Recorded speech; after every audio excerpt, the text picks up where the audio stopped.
Thank you for joining us on another episode of Latter-Gay Stories podcast. I'm your host, Kyle Ashworth, and we're excited to bring you another podcast episode. If you are watching this episode on one of our video channels through YouTube or Facebook, we invite you to comment below and join the conversation in real time as we discuss this podcast episode.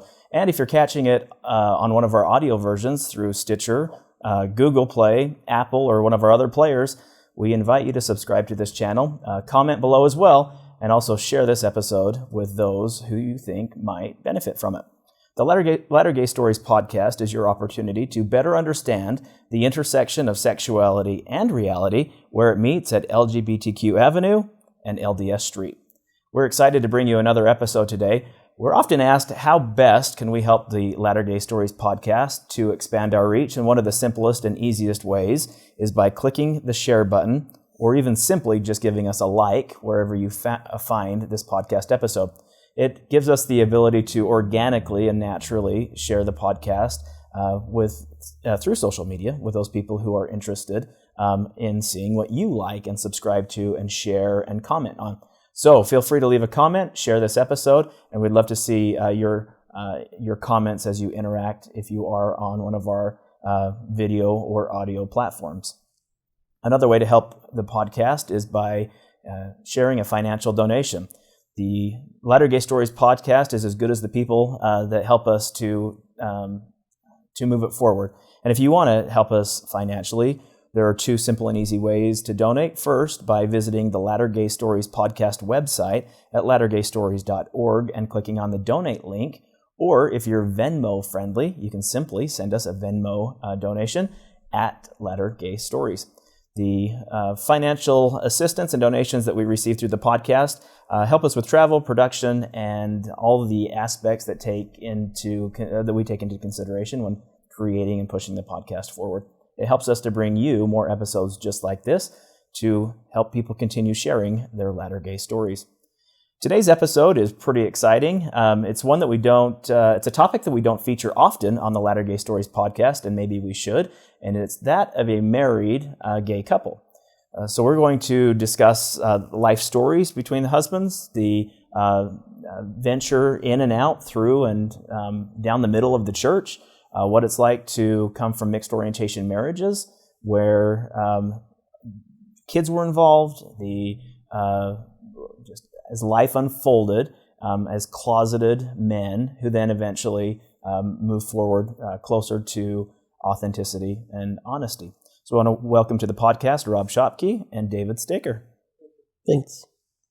Everybody excited and ready for this? Yep.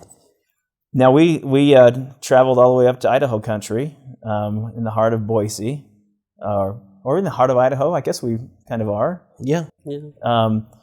To share and listen to your story. So thank you for giving us a few minutes of your time and opening up to the podcast. Where do we start? Who has the more exciting story? Is it Rob or David? You're not getting into the real exciting stories, no. Yeah, I was going to say. Be me. I was going to say David has the more exciting stories, but. So let's back up. Let's start with you, Rob. At what point did you realize that I'm different than everyone else? I was 4. 4 years old. Yeah, and I was playing with a boy and knew I had feelings that were not in line with mainstream normality, if you can call anything normal. And I knew at that point that I was different.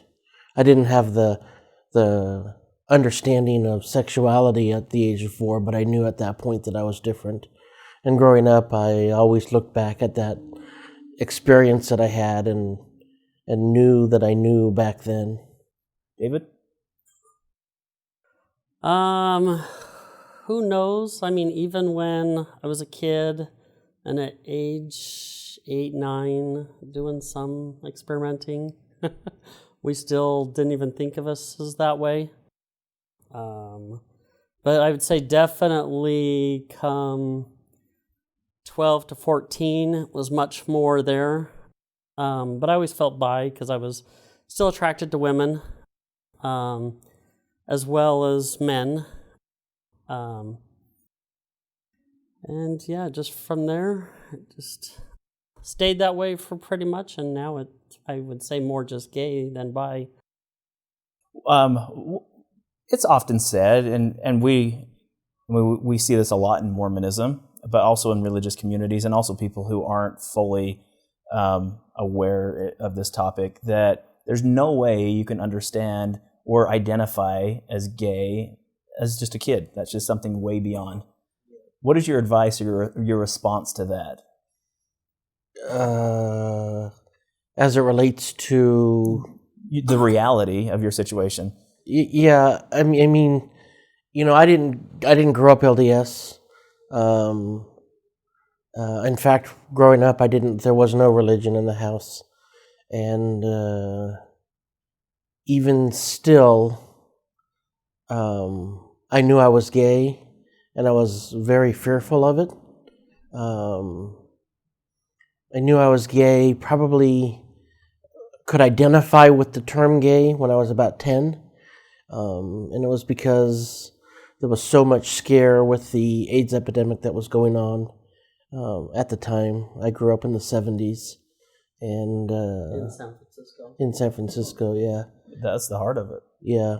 And, you would watch the news and there'd be, gay people dying in the gutters in the streets of AIDS, and nobody there to help them, and no infrastructure there to help them, and it created a element of fear to let people know that I was like them, and I was a very safely guarded secret. But younger than that, I knew I was different. But there was just no way to identify my sexuality at all, because when you're 4 years old and you're innocent, the sexuality is not even thought of. Even though I knew I was different, I didn't know that I was gay. Yeah, I think that makes sense. And I think the point is there's absolutely the ability to recognize that there is something different, and I don't know if it's just a feeling, if it's your reaction to certain situations, if it's just it's just naturally how. At least for me, that's just the things that come natural to other people didn't come naturally to me. I was interested in things completely different than what they were interested in, and it wasn't something I created either. It was just the way it was, and that was an interesting field to kind of walk through to try to understand. Yeah, because back then you couldn't explore it if you wanted to. You sort of could, but definitely not out. It was hidden, and I swear you just told yourself it wasn't that anyway. But I know it's different now, Farmount, because we have one of our sons who's 14. He came out a year or so ago and said he's gay, but then a couple months later says, no, I'm more bi. And he can be fluid, he can be what he wants, explore, figure it out for himself in his own time. He's not having to rush or hide it like we did. Mm-hmm. And so I think it's much easier for them now in society. Absolutely it is.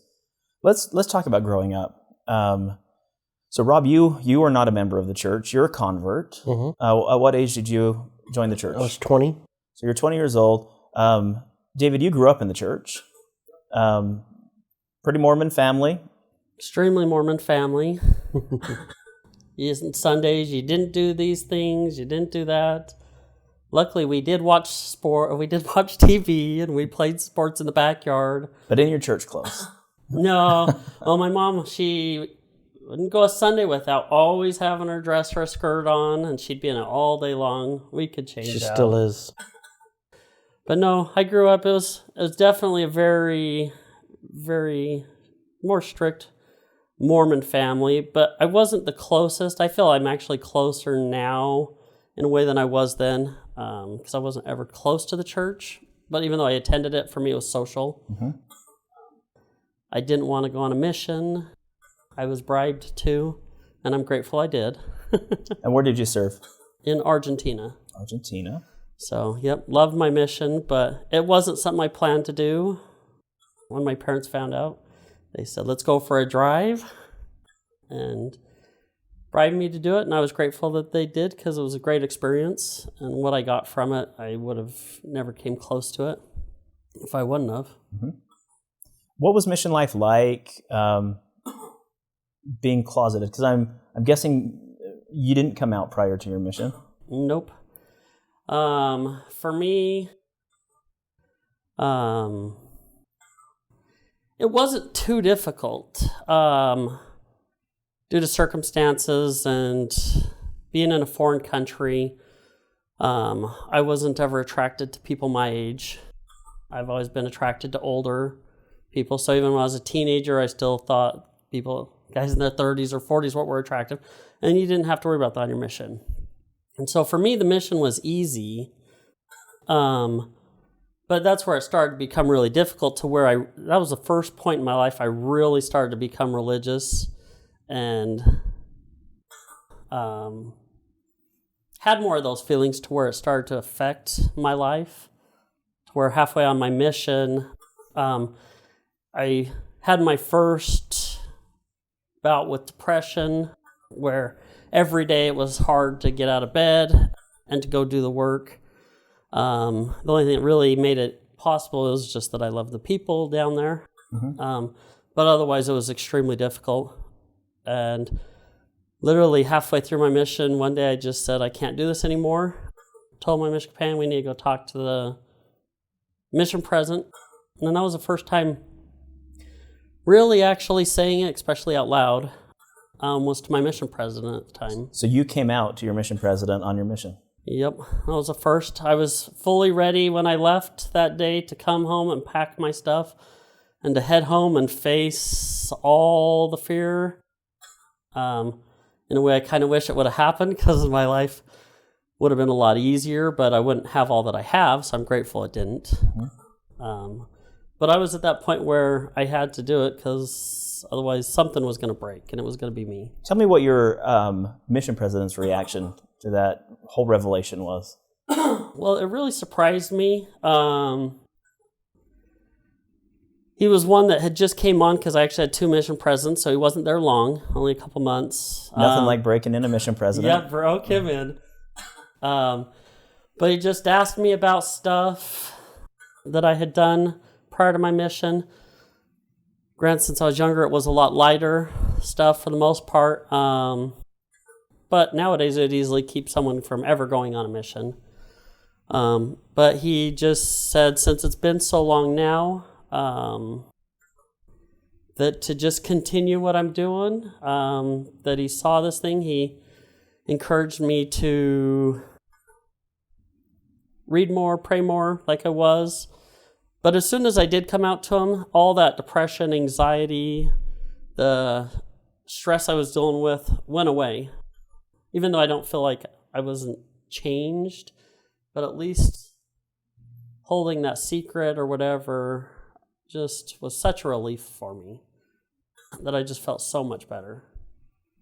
And made the second half of my mission, I'd say, better than my first half. And that was part of that growth, Yeah. part of the reason why you could enjoy your mission.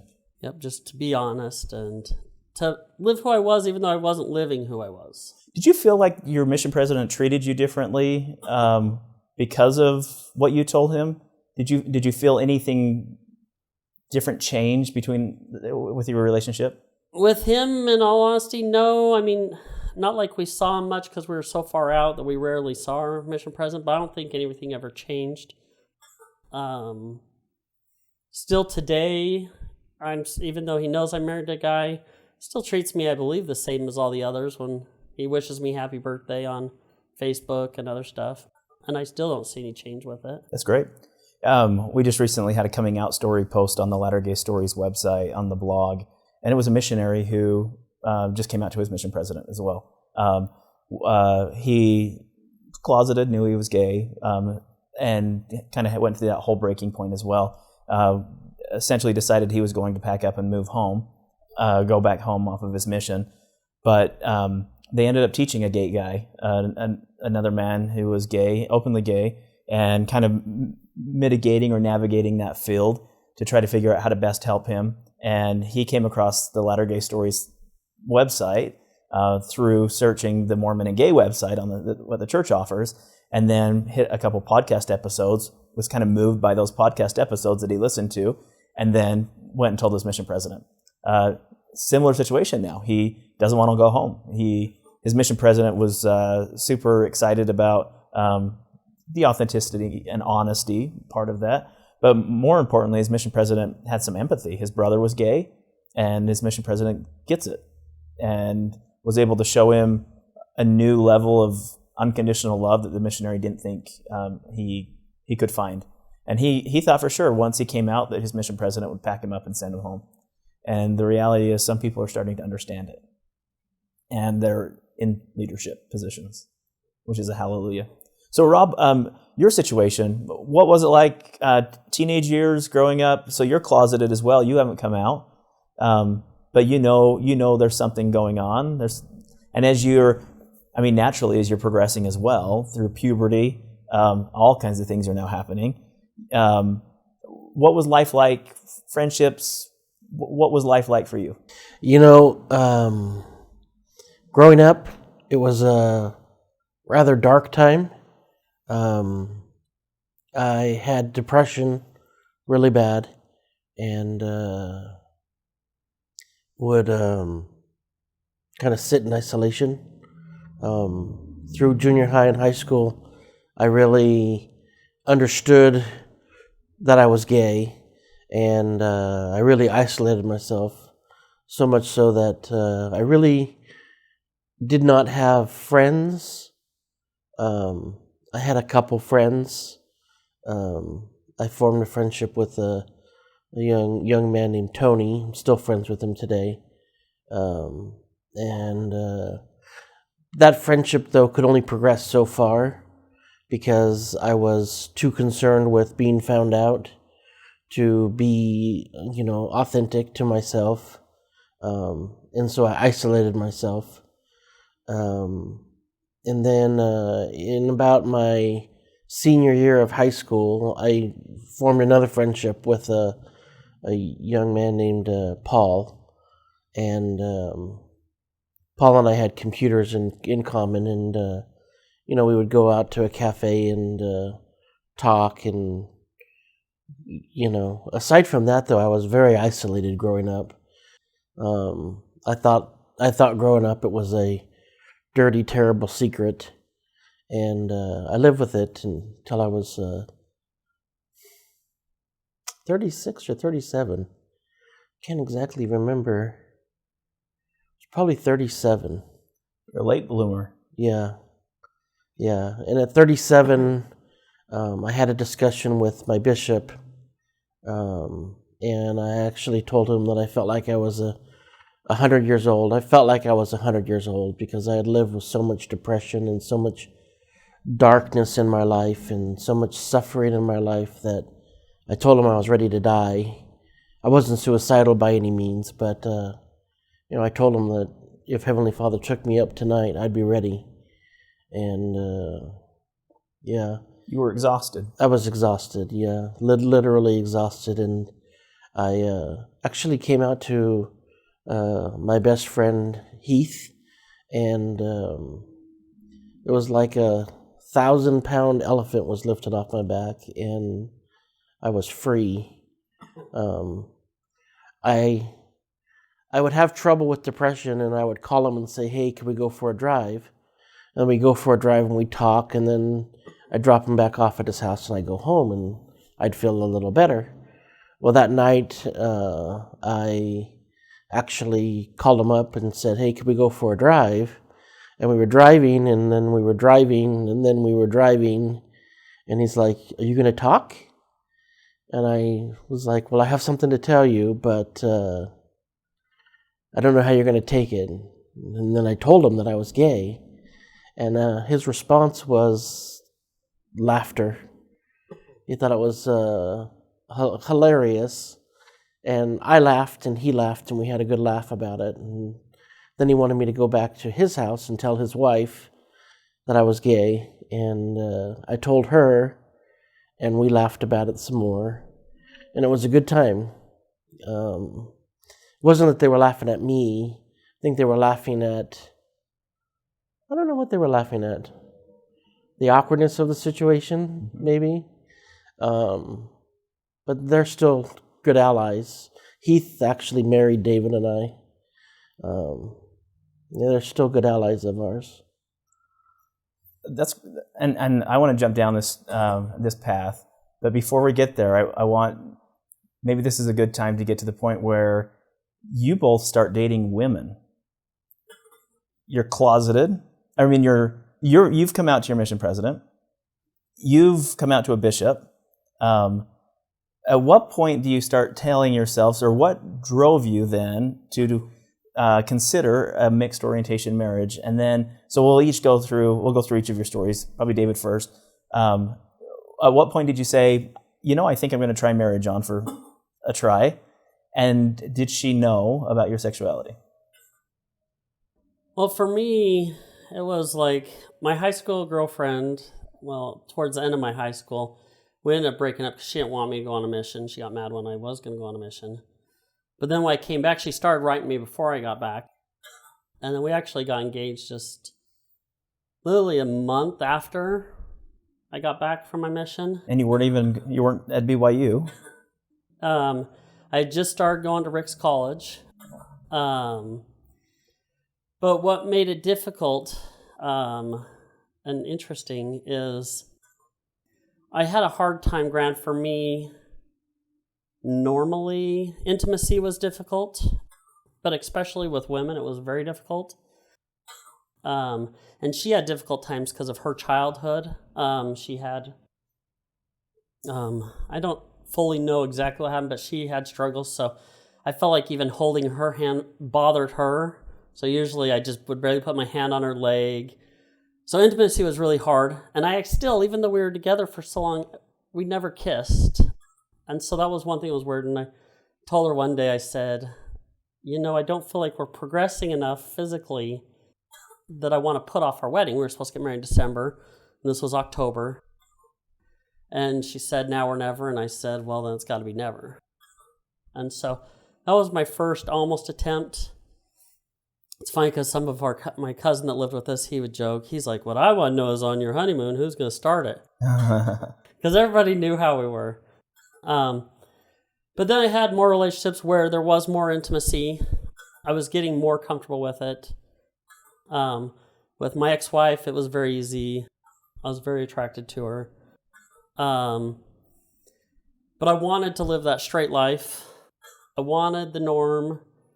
I was almost settling on just becoming, because I wanted to be a CEO, make $1.3 million, work 80 hours a week. I wasn't going to get married, but then I decided I wanted a life. I wanted a family. So I decided on that. It was really pretty easy. I was still, at the time when I met her, I was on probation with the church. I was just fellowshipped because I had to come out again to my ward at Rick's College from some of my behavior after I broke off with my first fiance. Whenever I end things, I kind of spiral, like I think a lot of people do. And so during that time, I was coming off of probation while I was dating her, got engaged. We ended up getting married in the temple. We thought you think it would work. And did you tell her? Nope, never told her anything. I was still paranoid to tell, even though the few that knew, supposedly they're not supposed to tell because they're all in bishoprics and whatnot, even though there were many more people. But I just could never tell her. We're married for 7 years, had 2 kids. Even after we got divorced, I still didn't come out to her. We were together, I think, when I came out to her, weren't we? Yeah. And when I told her, she was ecstatic. She was super happy. Interesting. She loved it. She was a convert as well at around age 18, 19. I think it was for her that she loved it is she felt, because I was trying to be that perfect Mormon, that I wasn't in many aspects. Her, I think it was like, you're not as good as everybody thinks you are. Mm-hmm. So did she stay active in the church after her divorce? Nope. With her, we weren't super active. We were kind of on and off again. I mean, we got the kids blessed, but that was about it. We weren't super active in the church. So what was dating life like for you, Rob? You know, I had several girlfriends in high school, and whenever things became intimate, I couldn't handle it, and it would push them away, end it. So dating life in high school was pretty much non-existent. I would try to get to know a girl, and the pressure was just too much, and I'd push her away. Yeah. But at some point, someone caught your eye. Well, my now ex-wife, I met her on the first day of school at BYU. We both transferred in. She transferred in from Rick's College. I transferred in from a junior college in California. And met her on the first day of school, and we became friends. We had a lot of the same classes together, and we were really friends for like the first year. And I felt like at that point that I could possibly get married. And we talked about marriage, and then went home for the summer, came back to school, had the official proposal, and eventually got married in 93. But there was a lot of, when you're closeted like I was, there was a lot of self-hatred that you put on yourself, mm-hmm. and a lot of lies that you tell yourself. You tell yourself, I'm not gay, I can be married, and that was one of the questions that she had, is if I knew at 4, why would I ever ask her to marry me to begin with?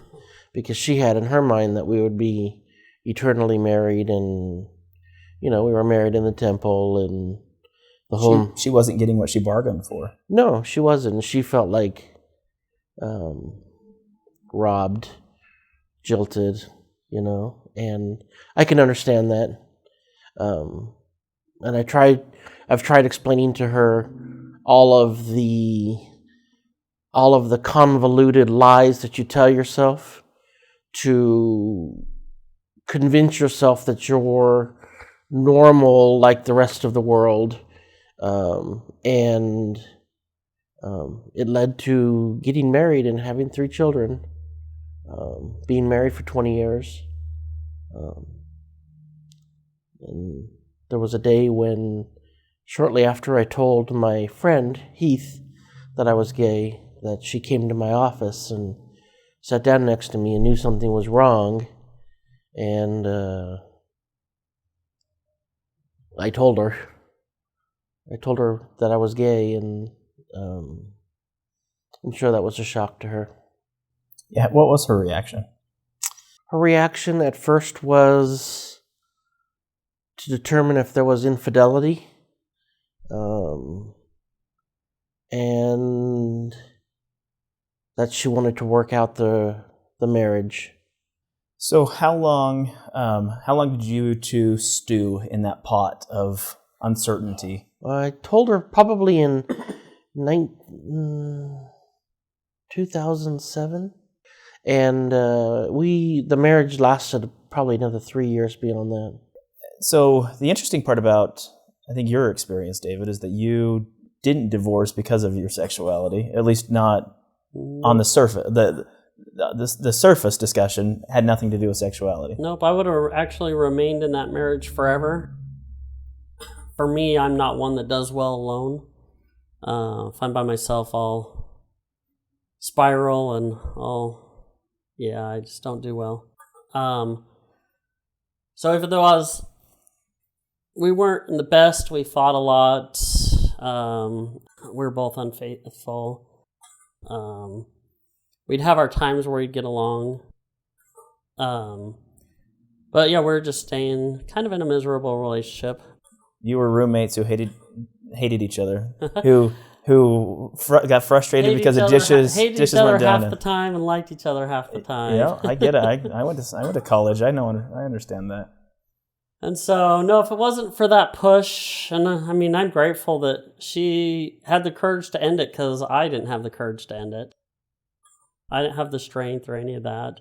She was well prepared to when I found out I had papers the next day. She was ready to go. Yep, she was ready, and I was grateful for it. So let's talk about the day that Rob and David meet. How did this happen? Or do we even want to go down that? Well, he had just moved. Not terribly long following his ex-wife. I love that smirk. So. His ex-wife came here from Utah. When he finally was able to follow her up here to follow the kids. We had just met online, chatted forever. I mean, it wasn't like anything else. I mean, when we met up, talked for hours. It was like 4 a.m. or something when we quit talking, or 6 a.m.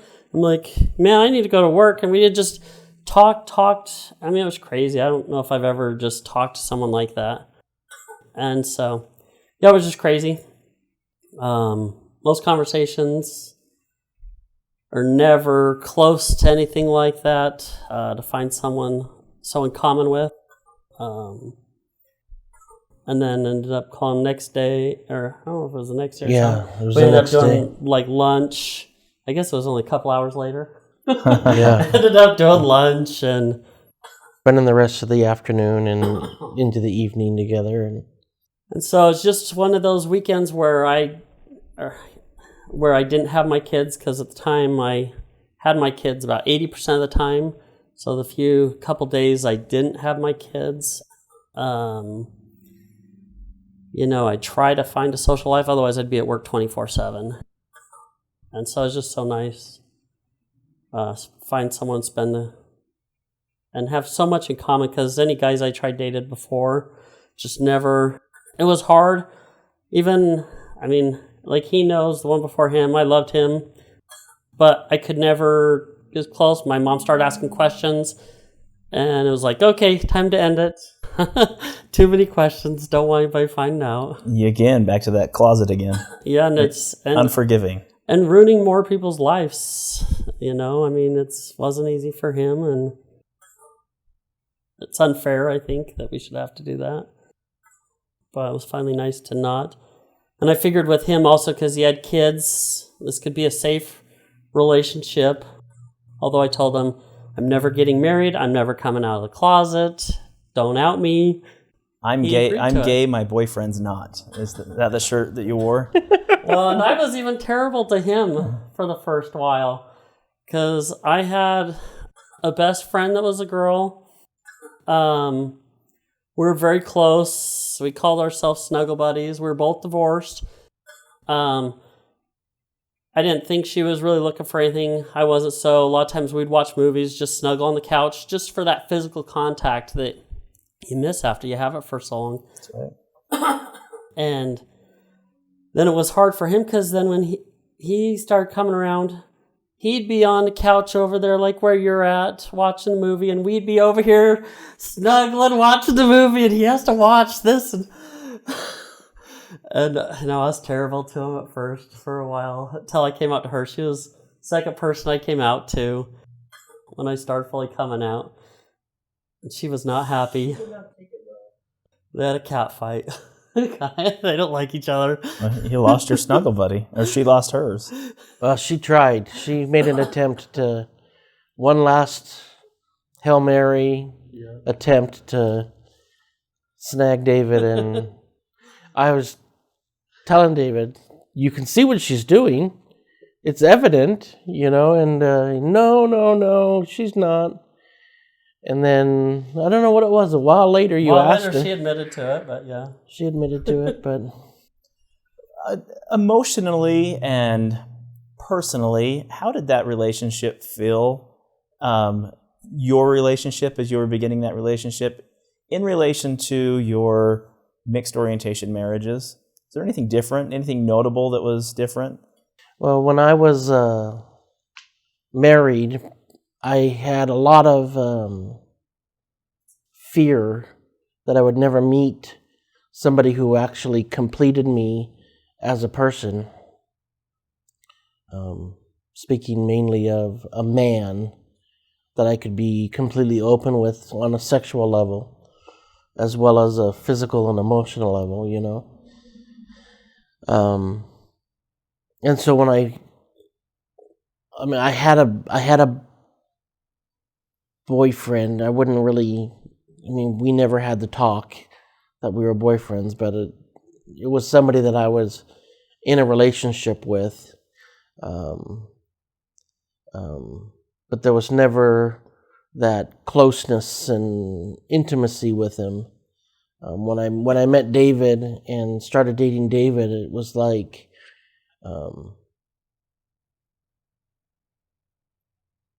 I actually had to ask Heavenly Father for permission and get his blessing that I was doing the right thing. And the answer came loud and clear that he approved of my relationship with David, and that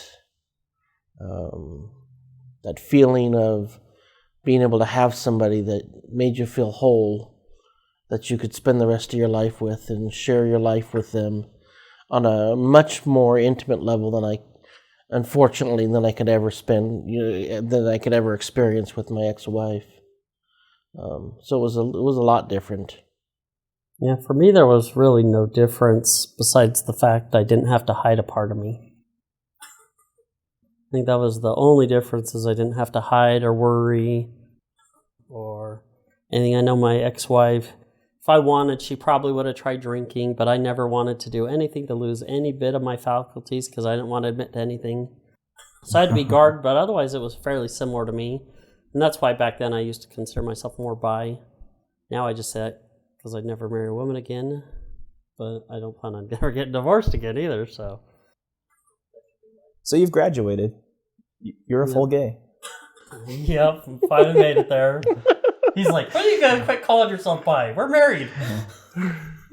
See? And I'm like, well, I still find women attractive. My boyfriend's gay. I'm not.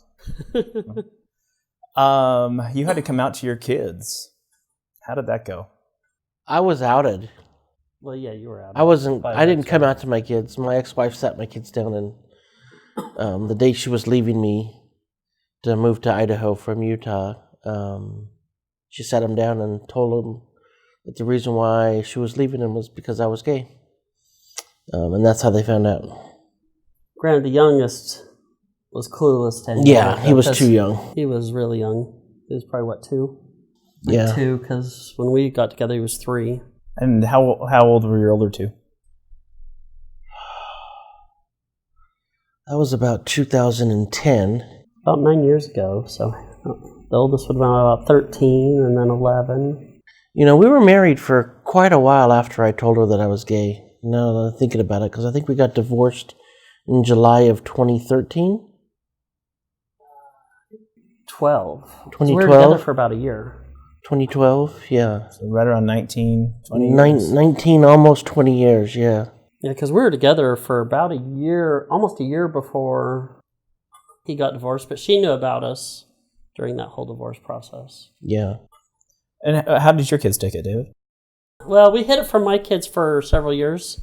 Hid it like Helen Keller could see it? Or like in your brain you convinced yourself that they didn't know? No, we hit it pretty well for the most part. I mean, the kids, because they were still fairly small. My daughter at the time was, let's see if it was 2011. She was 9 years old, and the other was 7. We'd be on the couch after the kids would be to bed, snuggling, watching TV. And like when we'd hear any noise, and we'd prop stuff in front of their doors, so it wasn't easy for them. And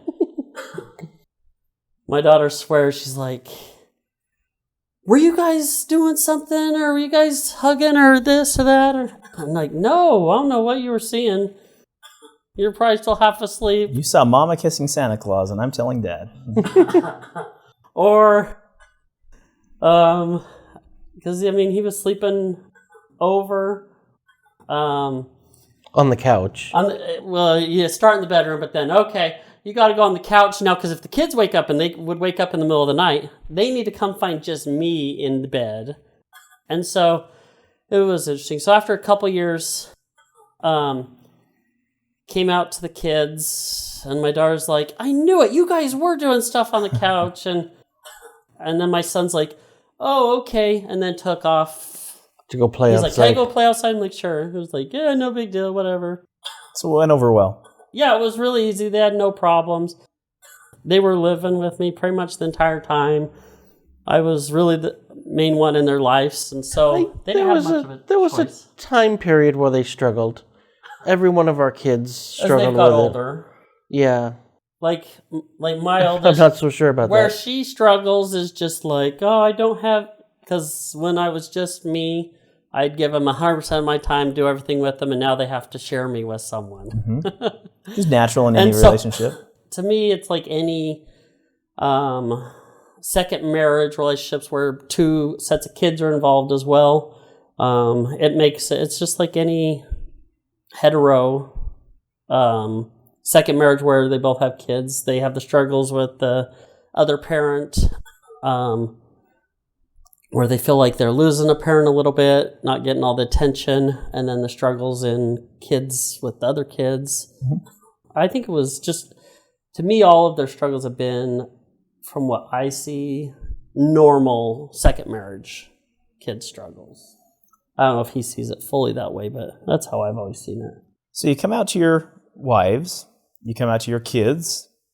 There was obviously the coming out to yourselves. All this whole time, you're also both active in the church, very active in the church, and still pursuing this relationship. And then you choose to get married. What was the driving factor to say, let's seal the deal? Well, income taxes? For me, everything's about money. I'm a very number-oriented, pragmatic person. I mean, my degrees in college were economics and accounting. So you settled for a geek. I was never going to get married again. But I said, let's move in together. Why are we paying 2 rents? Let's build a house. That's when I finally decided to come out to my parents, since we were building a house. My mom, when I told her, she's like, well, that's weird. Where's Rob going to stay? In the master bedroom. Well, where are you? In the master bedroom. Well, won't the kids find that weird? And it's like, has it dawned on you yet? I'm going to spell this out. This is how he was trying to come out to his mother. I was trying to do it blatantly instead of saying I'm gay. But I had to pretty much just say, yes, we're sharing a bed. I'm gay, for it to fully understand. And of course, she's like, I'm a failure as a mother. And crying. And But, yep, that's how I proposed to him. We were at work one day, and I said, and we were getting ready to go to California before it was legal here in Idaho to be married. But my company recognized partners as if they're married. So they give full benefits and everything to partners. So technically he could have got it, but there was still more. So I said, well, you're paying for insurance, I'm paying for insurance, but we're not. Why don't we get it all? I can pay just a few more dollars, and it covers all of us, plus all the kids. Save a ton of money that way. We can get more money on our taxes. And I said, so when we're down visiting your dad in a couple weeks, why don't we get married? And that was my sort of proposal, although he was still just as giddy. And he took it. Yeah. Yeah, he was Yeah. excited. That's how it happened. For me, it was not about money. Money was the last thing of concern for me. But I honestly thought that we were never going to get married and we were never going to live together. And then David had a change of heart, and it's what I wanted anyway, so we got hitched. So you're getting everything that you wanted. Yep. And you were too, and it was on a spreadsheet. Yep. Well, at the time we were living together for just 2 months before being married. We were still active in church. People knew we were living there. I think the only problem we had at church at the time was when we were building our house was with the Elders Quorum president. He was not happy about us living there. But it wasn't because we were gay. It's because I wanted a BYU colored house. And in our front yard, he's like, I will not have a BYU colored house in my neighborhood. He was over the HOA. Mm-hmm. And it's not like blue and white. It's like blue, white, and tan. For the gold that BYU has. And if you look at it, you would never think this is a BYU house, even though it is BYU colors. Mm-hmm. But yeah, it was just hilarious that that's not the problem. It was a BYU, and they were very, very Boise State fans, and that was his problem. Not that we were gay and living there. No.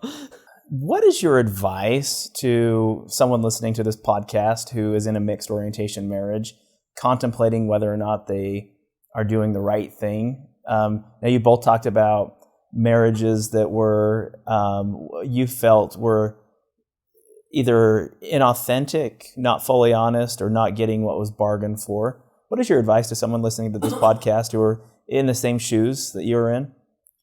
What could you tell them that could be beneficial to their life? Well, I guess each person has their own choices they can make, but my brother came out after me, and he was planning on staying in his miserable relationship until all the kids were out of the house. And to me, how I saw that happen, how it affected all the kids, it was a miserable situation. I would not want my kids to know you need to be miserable for the kid. And the kids weren't any better for it, I don't think. I think my kids have been much better for our choices. I know some people think it's the end of the world. Granted, yes, I know my daughter still struggles because she wants a mom.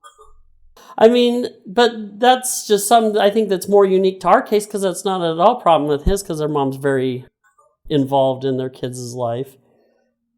But I think his kids see him and his ex-wife, how well they get along now, which was not the case at first.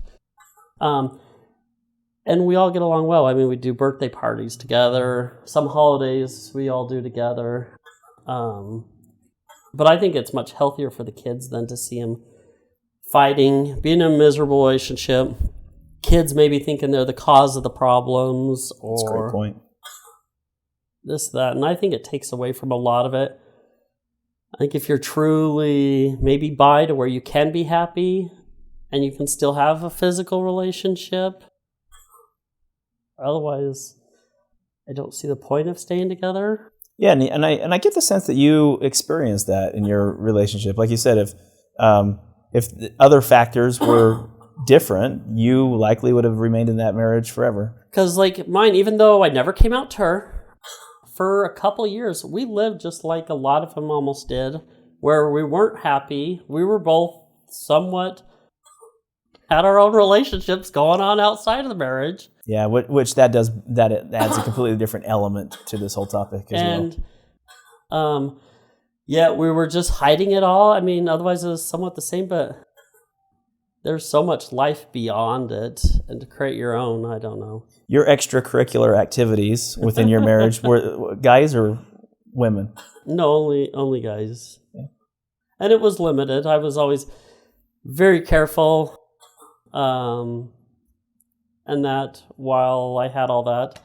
But then the problem is when you have to be so closeted, Because afterwards, when the divorce was over, and I didn't have to worry about bringing anything home, and I spiraled where if you have to keep a closet, you put yourself in so much more danger in either situations or at risk for things. That's a good point. As opposed to when you can be much more open about it.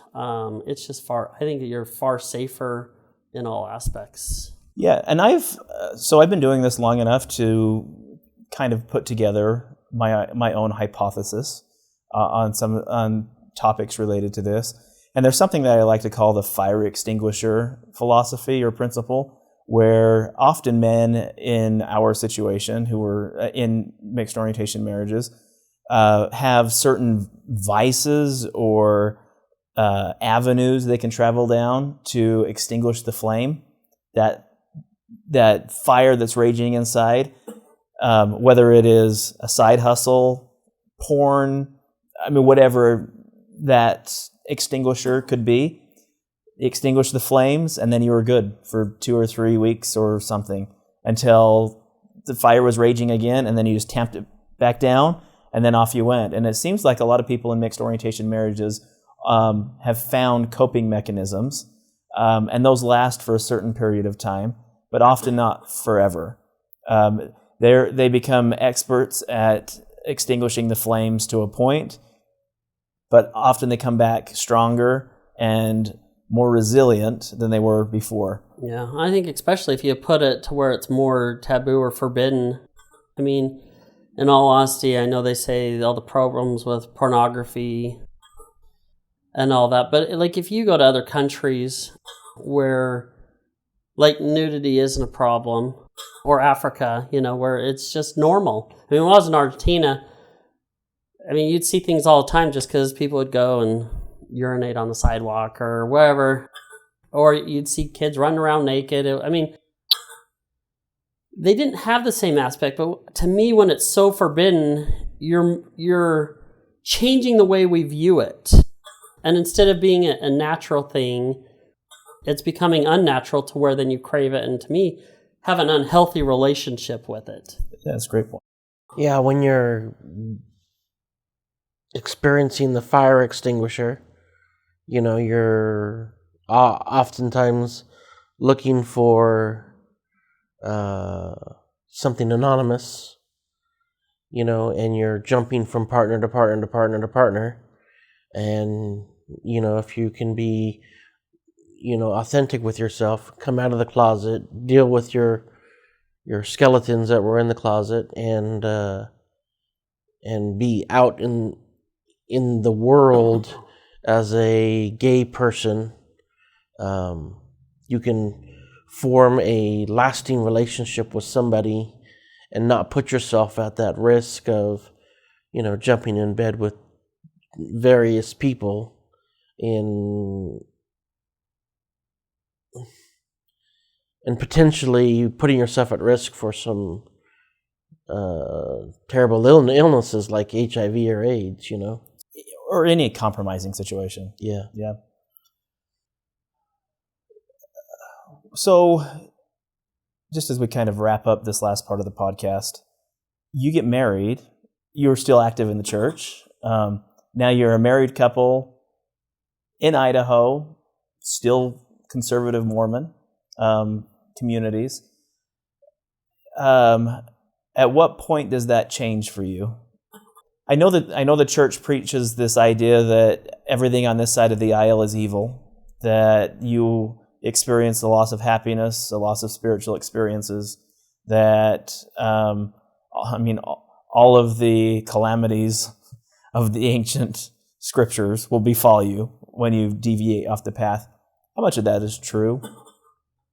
Well, and I don't think, well, like you said, to go from conservative, because I still consider myself a conservative Mormon, and it's almost more taboo in the LGBT world to be that than it is to be a gay Mormon with Mormons now. Mm-hmm. I get it. But we stayed in the church for quite a few years. We were the first gay married Mormons that were active. The church didn't know how to deal with us. They left us alone. We had full rights. They didn't take anything away from us until we started a video vlog about being gay and LDS, being married with kids and 2 dogs. And then when they heard that was going out, that's when they first approached us and wanted us to rein it in. And then they disfellowshipped us, but said, do everything, participate, wear your garments. Even being in a married gay relationship, they want us to still wear our garments.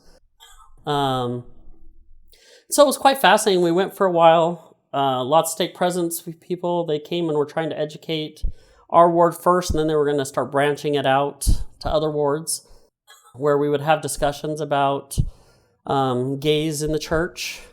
It was quite fascinating, a bunch of the topics that would come up. Well, they'd bring it up for open discussion. Most everybody was really good.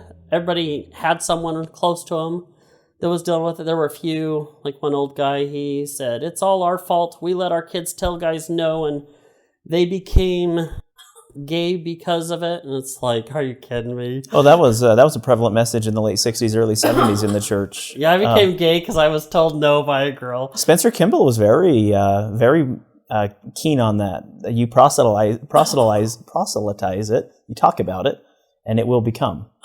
So we don't talk about it, which leads into the discussion we had about taboo in Mormonism.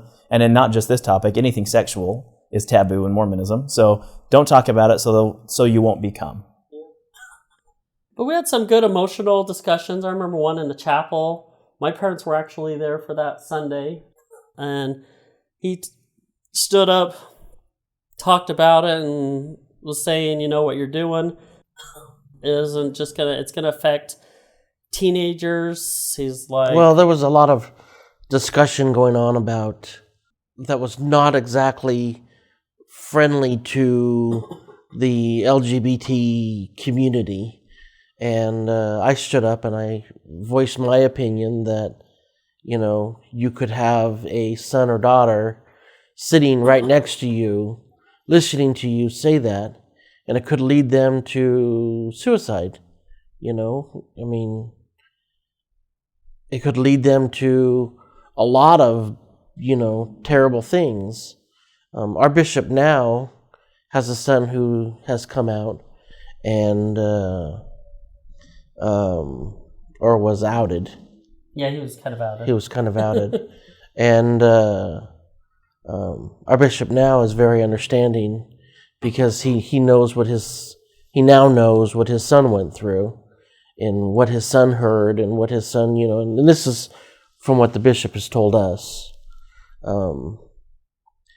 I think that when we were finally approached by the church was in somewhat of a difficult situation because we were not only gay, we were not only married, we were not only attending church, but we were doing it with our children. And the church really had to, I mean, they ran it up the flagpole and went to some general authorities to determine exactly how to handle David and I being 2 married fathers who were active in the church. And they had to worry about the implications on the children as well as the implications for David and I. And so at the very beginning, David and I were very pleased with how the church handled it. We were very pleased with the level of pragmatism that they took and the open discussions. The open discussions that they had with us, yeah. Unfortunately, like when he got all emotional when he spoke up, he left because then multiple people, like one teenager got up and yelled at the congregation in a whole and kind of shamed them. But multiple people got up and defended, and it was nice for, I think, my parents to see, even though he didn't get to see it. And it's nice to see that support, that allyship. Yeah. Yeah, that's great. Anything that we haven't talked about that you wanted to bring up in this episode? Well, you had another part to that question. Yeah, which is happiness. Happiness, yeah. Happiness, yeah. And for me, I was told by many that if I followed the gay lifestyle, even though my lifestyle is just like any hetero lifestyle. So you mean bills and food and grocery And shopping and homework with the kids at night and putting them to bed and that gay getting them agenda. up. And, yeah. I was told that there would be an emptiness in me, that I would be damned, and the exact opposite I've experienced. I'm much more happy. My depression is almost completely gone. I very rarely feel down, and when I feel down, it's just like a normal person would feel down. You know, a little blue today, no big deal, good night's sleep. You'll feel better in the morning, you know. And I know that a lot of my depression stemmed from living in the closet, not being authentic with myself, not being authentic with the loved ones that I had around me, and you know, having shed all of that inauthenticity, I have been able to, you know, find a partner, a husband that I want to spend the rest of my life with, that I can share my life with fully, and that he and I can grow together. Well, like they teach when you're sinning that you don't have the companionship of the Holy Ghost, or certain things you lose that. But honestly, I felt like I have the Spirit with me more now than I ever did before, even when I was fully behaving myself and doing what I was supposed to do. That once I become more genuine with myself and with others, to me it's truly been able to have that Spirit with me and the happiness and joy that I have now, far more than I ever did.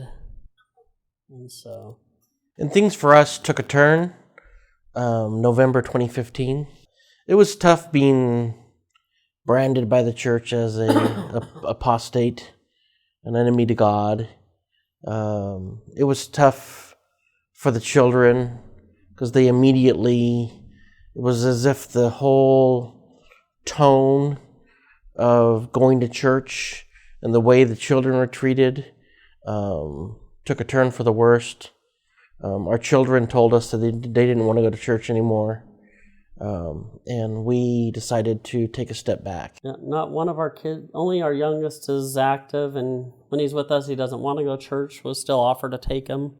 He actually told me today that he might be interested in going to church with David and I. So if you do, I mean, we'll still go. Yeah. Most of the things we agree with, I think a lot of it's healthy as long as you don't have to hide who you are. Yeah. If you can be genuine and you don't feel like you need to hide whatever it be, the tattoos or the drinking or being gay or whatnot. But it was sad. My daughter, she was like, tried to follow my grandma, or her grandma, my mom, and be religious too. Because of that, she went to where she's like, I don't believe in God now. And it's like, you don't have to go that far. I'm like, I still believe in God. Come on. Such extremes. But part of her journey. But that is there's a direct correlation between her saying she doesn't believe in God anymore and the November 2015 policy. You know, that policy, the church and members of the church don't realize just how destructive that policy change was to families. We were a family that was active. We were a family that was going to remain active regardless of what happened to us. Even if we were excommunicated, we were going to remain active, to taking a step back and saying, hey, you know what? And it's not that we don't understand the gospel, and it's not that we don't believe in the atonement and the sacrifice that our Savior made for us. We understand that, we accept that, we embrace that. But it was the leadership of the church that caused us to take a step back. Not the gospel, not our Savior, not God. It was the leadership of the church. And what I feel like was misguided leadership of the church with that policy. Yeah, even when they rolled it back somewhat, we asked our kids, would you like to go back? And they said, nope, not interested anymore. Yeah, I think you hit a topic that is relevant to many listeners of this podcast. Those who survive the church in this environment have successfully divorced the gospel of Jesus Christ from Mormonism. The way the church directs and administers is separate from the gospel of Jesus Christ, the message of Christ. And if you can successfully do that and realize that the church can be the church, then you can survive. Yep, because I still believe in the teaching, still believe the Book of Mormon and all that, and it does make it hard. And you miss the fellowship that there is in the church. The sense of community, yeah. Because that's the only thing I miss about, really, that I don't have quite as much as the fellowship, because they don't fellowship you the same unless you're in a straight married. You don't really get invited to the houses. Your kids don't. A lot of the parents said you're not to play with our kids anymore. So you miss that. And for us, especially in the gay community, there's not near as many of them with kids. So it's hard to find that fellowshipping outside. It's a great point. And maybe this is a great point to leave the podcast.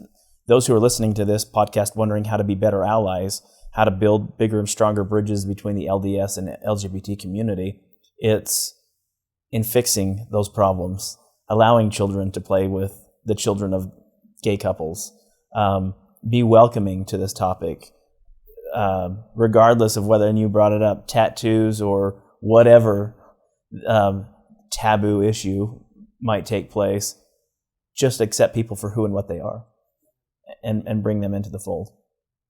Great advice. I think we've had a great podcast episode. Interesting story. I'm glad you both have found authenticity and honesty.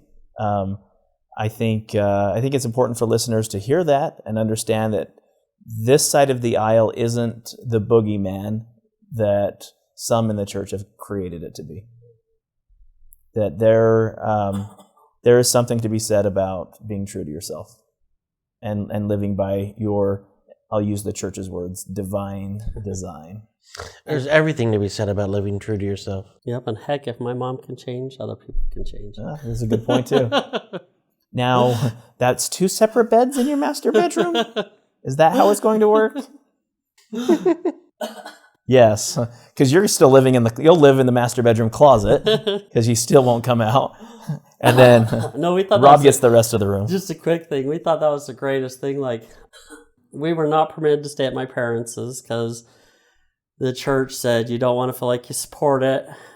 But it was okay because whenever I go home, I get to stay for free at other hotels.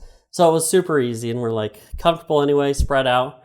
But then there's one where it was all full, and my parents said, okay, we'll let you stay at the house and share a bed. And that was just the best. It wasn't even Christmas. It was for my birthday, but it was the best birthday present ever. It was just oh my gosh. And we were thinking about changing our mind. We're no, we gotta go just so we could do it. It's monumental. That's a big step. So yeah. Rob, David, thank you. Thank you. Thanks for giving us a few minutes of your time and sharing your story. I think people will definitely benefit from it.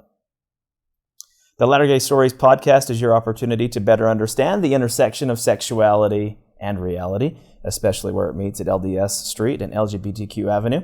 If there's something about this podcast episode that you can relate with, we invite you to share your comments below. If you are watching on a video version through YouTube or Facebook, we invite you to share your comments and let's have a real-time discussion with the community who participates in the Latter-day Stories podcast. And if you are listening on the audio version, again, we remind you and invite you to subscribe to this channel. The Latter-day Stories podcast is really our chance to better understand the experiences of those who are navigating this path together. But most importantly, it is your opportunity to continue writing your latter-day story.